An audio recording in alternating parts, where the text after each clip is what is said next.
and welcome to Youth Blog number 11, I think. No, it is. It's 11. So, welcome to Youth Blog number 11. I'm excited because I think that this is the last Youth Blog that I am going to have to do.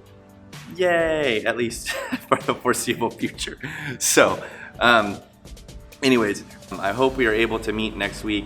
Just so you guys know, that is what we are currently working towards, is being able to meet and working through some of the logistics of it. So that's the hope, is to be able to meet. I'm excited to see you guys. I just want to talk to you guys about a few things before we actually get back together and start meeting. Even though we're not out of the woods by any stretch of the imagination, it does seem, at least that if church is able to meet, that we're kind of like starting to get back to normal. And I'm super excited about that. One of the things I wanted to talk about as a group is, even as we come back just into youth, and the big church too, is that there's a lot of different opinions still about what's going on and what's happened and what the church should and shouldn't do.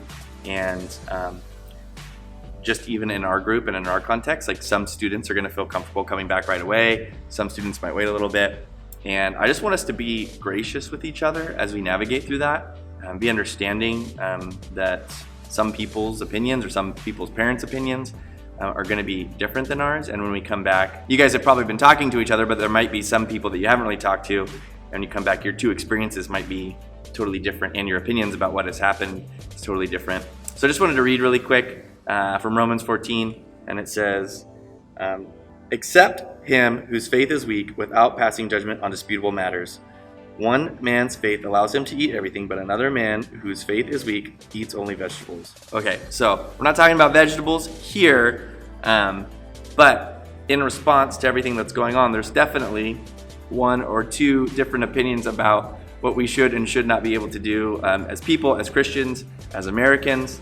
And in this instance, we're supposed to be accepting of the people that disagree with us, that we don't see eye to eye on. This is for sure titled under disputable matters. There's been a lot of dispute in the church as to what we should and should not do.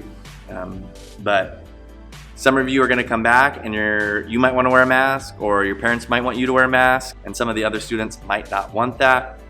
And we just have to be accepting.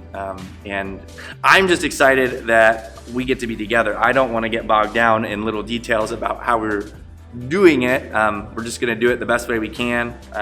And I just want you guys, as you're dealing with each other, just to realize that this is such a big, crazy, messy, complicated thing, and it's not super cut clear. So Paul goes on to say down here, he says, each one should be fully convinced in his own mind.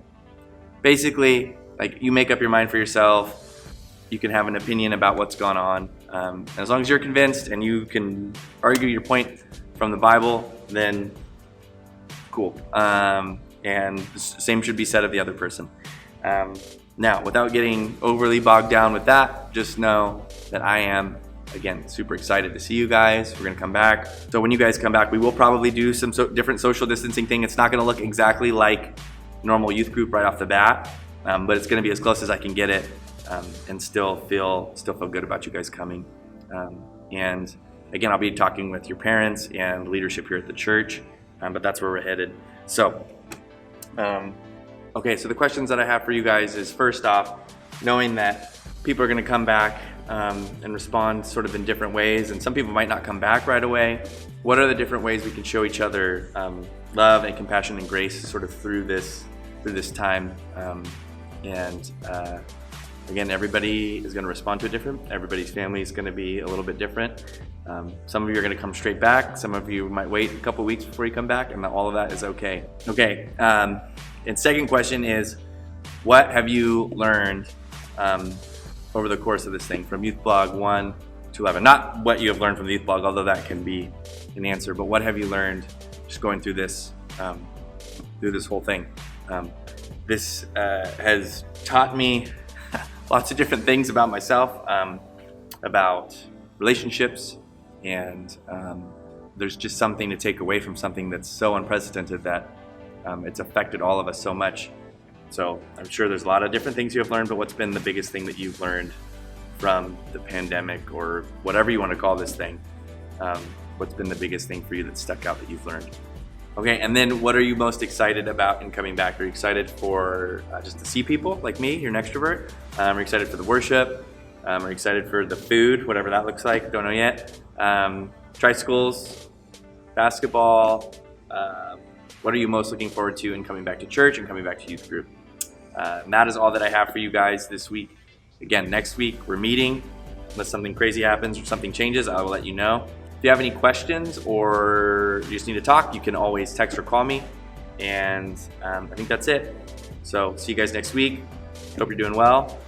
And see you on Zoom if you're in high school, junior high, taking the week off for Zoom. But we'll see everybody at church next Wednesday, 6:30. Woo-hoo! All right, bye guys.